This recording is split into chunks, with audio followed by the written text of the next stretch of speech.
Mesa de debates. Oferecimento Unimed Dental. O plano odontológico da Unimed Juiz de Fora. Premium FM, sintonizada no seu bom gosto. Estamos de volta com a mesa de debates aqui pela TV Juiz de Fora. Agora a gente vai mudar um pouquinho de tema. Isso. Um americano, um francês e uma canadense ganharam juntos o Prêmio Nobel de Física por causa das pesquisas na área da física a laser. A UFJF também possui um trabalho com as pinças óticas, que foi a criação que garantiu o Nobel ao trio. Esses são raios ultra curtos de altíssima intensidade que você vai conseguir entender a partir de agora com a ajuda dos nossos convidados. Se você, assim como eu, não conseguiu, gente, captar o que isso quer dizer, calma. Professor, tenta deixar para a gente menos complexa toda essa história da pinça ótica e fala um pouquinho do trabalho de vocês. A pinça ótica, basicamente, de uma forma bem resumida, é você utilizar a luz para manipular partículas da ordem de nanômetros, coisas bem pequenas. Então essa técnica é uma técnica interessante para você manipular bactérias, para você fazer, por exemplo, microcirurgias em células, para você manipular DNA. Então você usa a luz para pinçar um DNA, você usa a luz para pegar uma bactéria e manipular uma bactéria. Mas aí, essa luz seria o laser. Seria o laser. Mas pelo menos a mim, eu acho que há muitas pessoas, a gente tem a ideia do laser como algo que vai cortar, destruir. E como que esse laser consegue pinçar ao ponto de pegar uma partícula tão pequena e não destruir essa partícula? Mais ou menos é isso mesmo que você falou. O laser tem que ser um laser especial, senão você pode produzir calor, por exemplo, uma bactéria e matar a bactéria, por exemplo. Então um laser tem todas as características específicas para ele não gerar nenhum aquecimento e dependendo das condições, do tipo de partícula, do meio que ela está, você é capaz de gerar uma força, que a gente chama de força de gradiente, que faz com que ele segure, pince a bactéria ou o micro-organismo que você está querendo trabalhar. Então é uma técnica, por isso que eu acho que ganhou esse Nobel, porque ele que desenvolveu essa técnica e essa técnica permite você manipular essas micropartículas, né? E isso é chamado uma força de gradiente, que é uma força específica e depende das características do laser, e você tem que montar um setup, um microscópio todo especial para poder fazer essa técnica. Professor, parabéns, né? Porque a gente fica assim muito feliz, né? Porque a nossa televisão mostra coisa de primeira mão, de primeira linha, e eu fico muito, muito feliz, e a gente às vezes fica até emocionado com relação a essa parte aí, né? Quero agradecer, né, aos nossos programadores da nossa mesa de debate, que realmente trabalham muito, com muita eficiência e com muita competência. Acontece o seguinte, esse trabalho, ele pode ser utilizado também na vista ou em cirurgias, alguma coisa assim, ou não? Como é que é o esquema aí que foi feito isso? Pode aí? Sim, esses são os outros ganhadores também, desenvolveram também técnicas específicas de produzir um pulso de luz ultra curto.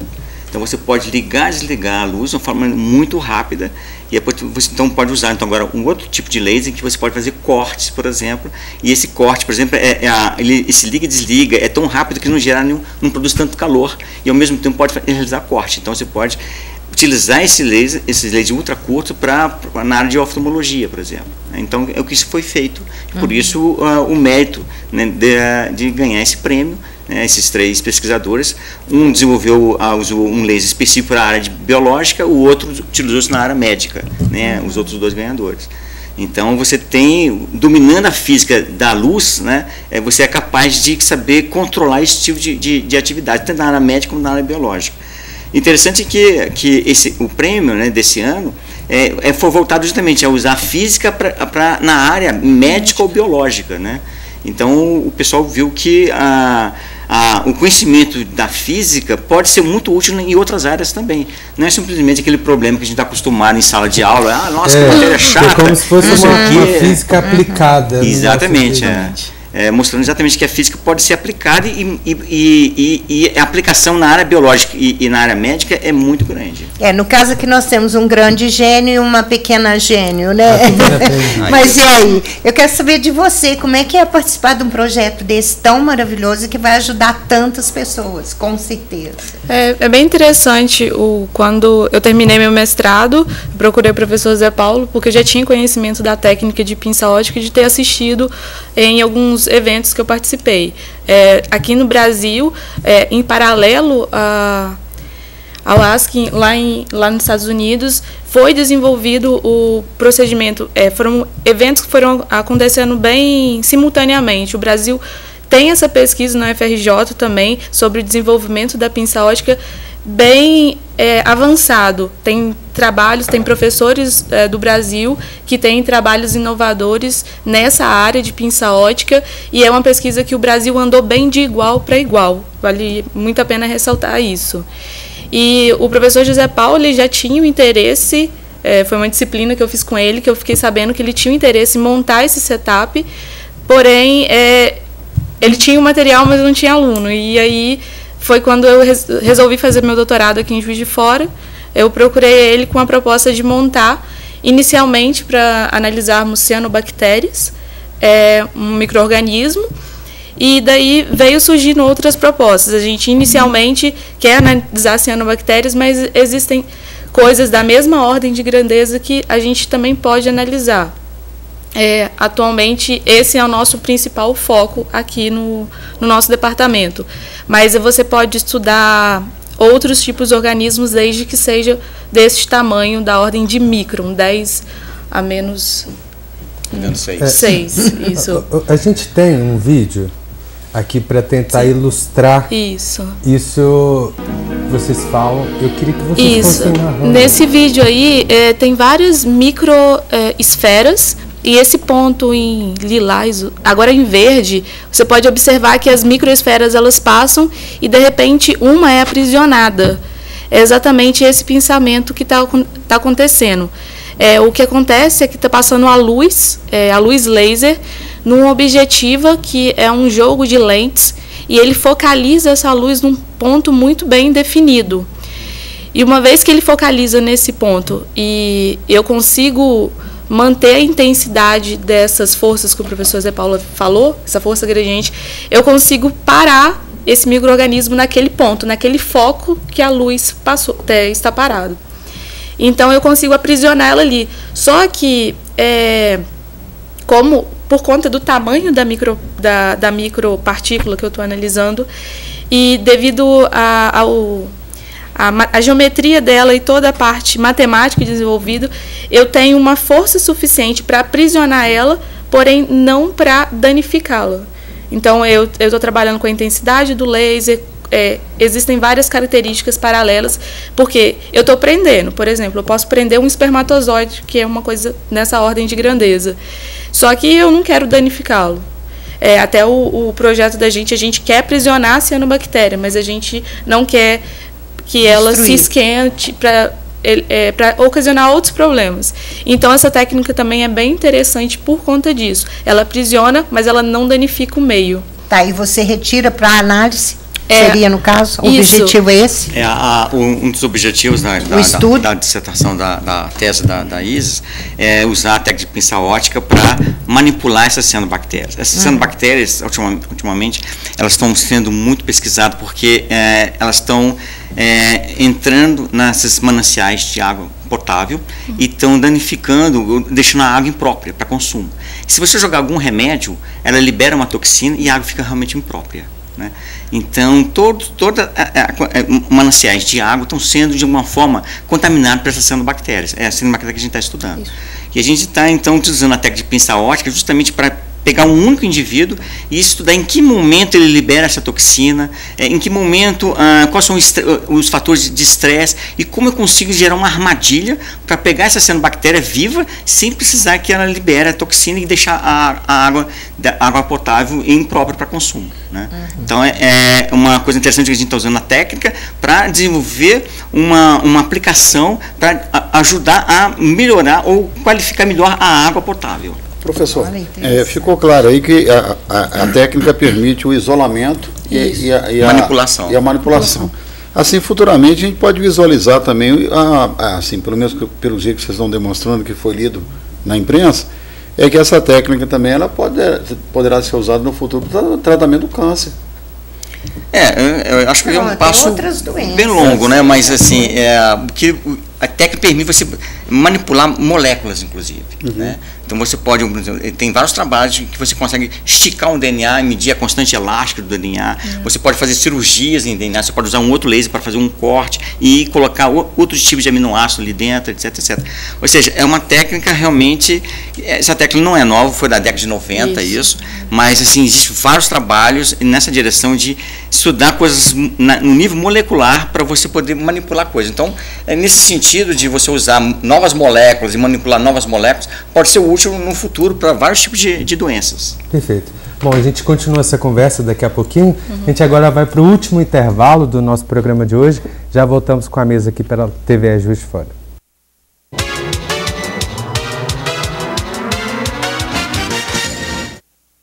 Estamos de volta para o último bloco do nosso programa de hoje. Bom, eu queria que a gente retomasse a nossa conversa falando sobre duas questões que me chamaram particularmente muita atenção dessa premiação. Uma delas foi o pesquisador mais velho a ganhar, foi o americano aos 96 anos. Isso. E a primeira mulher a ser premiada na área da física, né? Foi a canadense. Eu queria que você falasse como mulher pesquisadora, num país em que a pesquisa ainda precisa ser mais valorizada, né? Como que essa premiação serve como incentivo para outras mulheres? Ô Caio, se você permitir, eu posso fazer uma adendo na sua pergunta? Claro. Eu acredito que o resultado conseguido pelo professor Aski tenha sido produto da participação de mentes multinacionais. E também, já completando o seu raciocínio, você poderia falar assim, brasileiros trabalhando nesse projeto nos Estados Unidos, porque, só para esclarecer, se tem, qual foi a nossa participação? Então, primeira questão sobre, se eu não me engano, a Marie Curie, ela teve Nobel de Física, já teve uma mulher que teve a premiação do Nobel, ela foi a única mulher, eu acho que a única pessoa que ganhou o Nobel de Física e Química, dois Nobéis. E após 55 anos que veio a professora canadense Donna Strickland, se eu não me engano o nome dela, a retornar uma mulher, ganhar esse prêmio na física. Realmente a presença feminina dentro do departamento de física é em menor quantidade, sim, nas engenharias no geral, mas é uma coisa natural que vem ocorrendo, é o interesse mesmo de cada pessoa. Acho muito legal ela ter participado dessa premiação, mas assim, isso é em relação muito ao trabalho dela, e isso vem a crescer e até motivar outras pessoas a entrarem nessa carreira da física mesmo na área de pesquisa. Ela já veio aqui no Brasil algumas vezes, eu também tive a oportunidade de conhecer ela em 2013 na UFPE. Ela era presidente na época da Optical Society American, e ela é uma excelente pesquisadora, e o viés dela nessa premiação foi no foco da emissão de pulsos ultra-rápidos, porque a premiação ela foi dividida em duas grandes áreas, a parte de pinça ótica, que deu a 50% ao professor Askin, que é o mais velho que você mencionou, e os outros 50% dividido para ela e o professor francês. A colaboração eu não sei se foi simultaneamente, mas o Brasil, quando essa técnica estava sendo desenvolvida nos laboratórios Bell, lá nos Estados Unidos, o professor Moisés e todo o grupo dele na UFRJ, em paralelo, eles também desenvolviam mais ou menos o mesmo... Aperfeiçoar na técnica. Isso, né? E eles desenvolveram mais a parte teórica, não o setup como um todo. Então, eles são reconhecidos, e houve esse desenvolvimento no Brasil, tanto na UFRJ quanto na Unicamp. Vale ressaltar que essa técnica também tem em várias universidades do país, FMG, UFV, e aqui em Juiz de Fora a gente está começando, montamos o setup agora. Uma coisa boa dessa técnica é que ela não é tão cara comparado com diversos outros equipamentos. Eu preciso de um microscópio, lentes de alta abertura numérica, um laser. Então não é uma técnica, quando comparadas às outras na física, que tem um custo muito alto. Professor, só uma curiosidade, eu acho que é uma pergunta que todos aqui gostariam de falar. A gente percebe que nos grandes eventos na área de ciência, o Brasil sempre tem uma participação expressiva. O que está faltando para a gente ganhar um prêmio Nobel? Porque a gente percebe na área de medicina, na área de engenharia, área de física, área de química, tem brasileiros, por exemplo, vão para a Europa ou América do Norte fazer uma especialização, um pós-doutorado, vai para o espaço e depois simplesmente, por exemplo, vai para lá e não volta mais para cá. O Brasil está perdendo cabeças pensantes nesse processo? Olha, o Brasil certamente tem excelentes cientistas, entendeu? A gente, do ponto de vista teórico, a gente não perde para os outros países. O grande problema é a parte de investimento na parte experimental, porque a gente precisa de equipamentos para poder competir com eles também. E nesse ponto a gente não tem tanto, não é só o recurso, mas a forma contínua de receber os recursos, né, esses recursos. Porque muitas vezes você desenvolve uma parte experimental, de repente, num determinado ano, o governo fala, olha, eu não tenho esse recurso mais, e aí você perde tudo. E aí perde tempo, e aí os outros passam toda a teoria daquele cientista. Né? Então, quer dizer, o que precisa no Brasil é essa sequência de investimento de forma contínua, entrando ano, saindo ano, mas recebendo esses recursos. Sim. E no Brasil isso não acontece ainda, né? Mas o recurso humano nós temos do mesmo nível dos outros países. E uma coisa que também acontece bastante é que a maioria dos equipamentos e optomecânica das montagens, elas são importados. E o processo de importação é muito demorado e lento. No meu mestrado mesmo, teve um laser que teve um problema, foi mandado para os Estados Unidos para a manutenção dele, e todo esse processo vão meses, quando não demora anos. Isso também, essa burocracia atrapalha muito o desenvolvimento. Você percebe que tem que comprar uma peça, alguma coisa, e todo o processo de compra é bem burocrático. E a gente vê uma coisa, vocês estão falando de material humano, como que o Brasil é realmente o material humano no Brasil de estudo, ele é realmente valorizado. Um exemplo que eu posso dar, até fugindo um pouco da área, mas na área da aeronáutica, a questão da união agora da Embraer com a Boeing, aí, o pessoal do CTA é uma coisa, do Centro Técnico Aeroespacial São José dos Campos, é um material humano fantástico que esse pessoal tem, engenheiros jovens, estudantes jovens, cientistas jovens, que deixavam o mundo atônitos, né? Com o material e com a qualidade dos produtos que eles desenvolvem aqui no Brasil, produto 100% nacional. E vale o registro aqui, geralmente o pessoal que faz a DES, que é a Associação dos Diplomados da Escola Superior de Guerra, como eu fiz durante vários anos, a visita é liberada para esses alunos da associação. Sim. Então, você aí que está pensando em fazer alguma coisa, né, de melhora na sua vida, vai fazer um curso da DES, que é 4 meses só, e você consegue. Esse ano já não tem mais vaga, porque a turma já vai formar.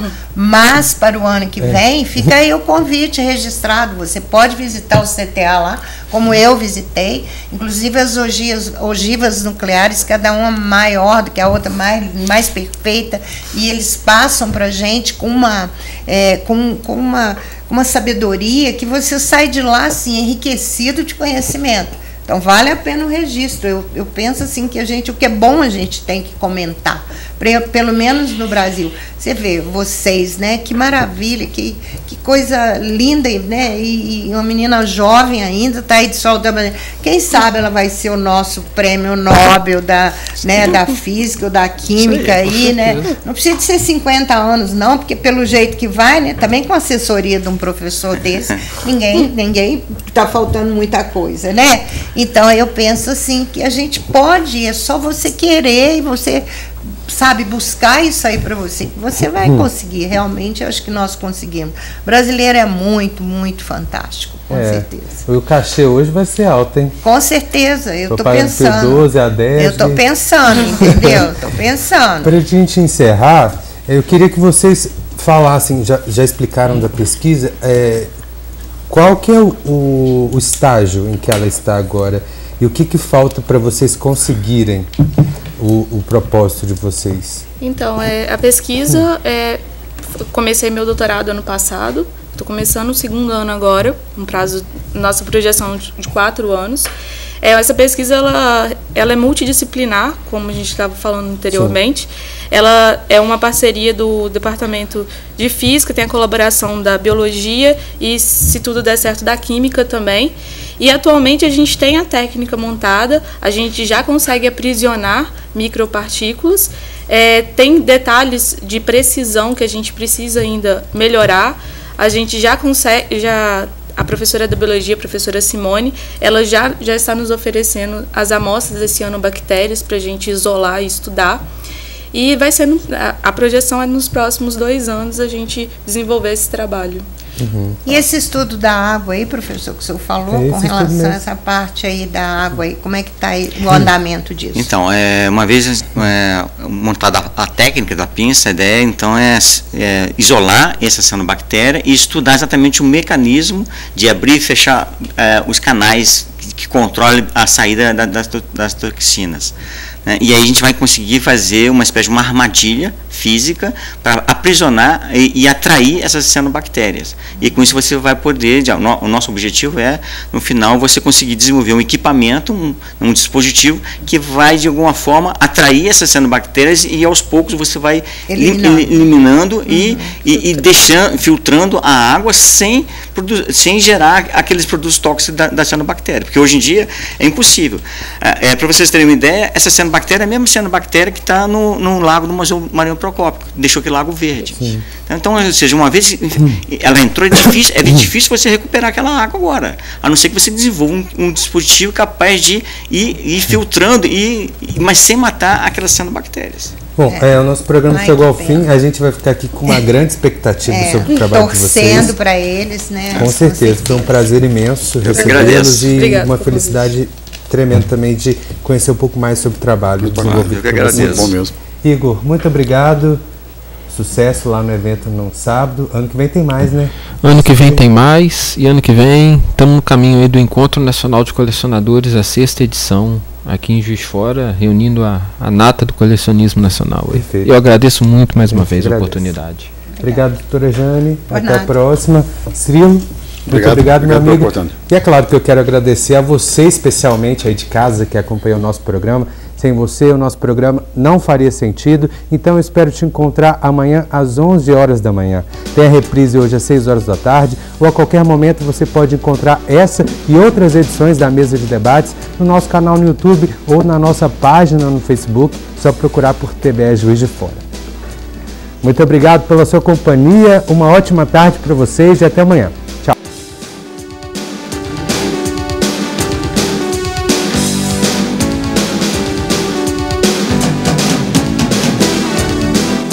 Mesa de Debates. Oferecimento Unimed Dental.